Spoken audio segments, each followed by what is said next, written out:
Cecilia Schutte, how did it go? How do you feel during swim? It was very cold, as expected, and I had this ice cream head feeling, which I don't usually get in ice swim. It just, everything goes dead usually. That went away after a while, and I had the heavy arms and legs, like someone's putting weights on your body, and you have to just continue swimming through that, Yeah, pins and needles and stuff like that. And there's a lot of things that happen while you swim, the up and down of it, and your body sends danger signals all over, and your mind just has to overcome those and say it's okay and control the breathing. And so yeah, it's very much a mind over matter thing, 90% mind and 10% body. You can't do it if you can't push through those signals of the body telling you to get out and control what's happening. And so how was the recovery phase? It was very tough. It's like the first half an hour, basically 15 to 20 minutes, and then after that it kind of goes up again, things go a little bit better. Something like the after drop that happens, and that's when your blood vessels start opening up with a gradual warming, and that cold blood then circulates back into your system.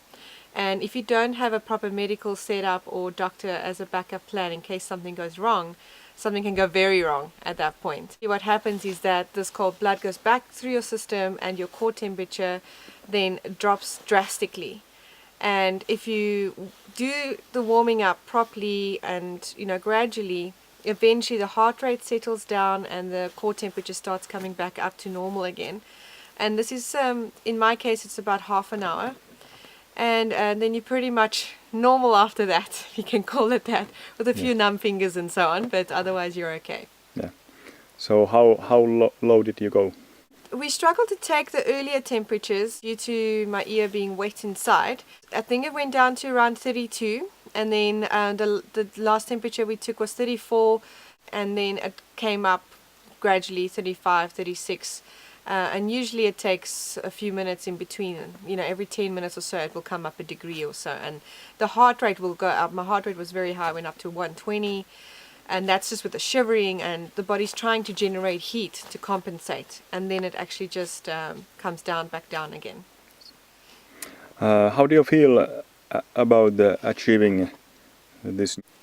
It's still kind of sinking in, and I think usually on my way home I reflect back on what I've achieved in Finland, and for me, I always have a reason why I do a swim. Funny enough, while I was here, I got introduced to a bit of the Sami culture and so on, and I think, and I hope with the swim, I could have given back something to that, and maybe a vehicle to create some awareness on some of the things they're trying to achieve, like reclaiming their land and, sort of pushing the heritage and the culture forward so that can not die out. And I can relate to that.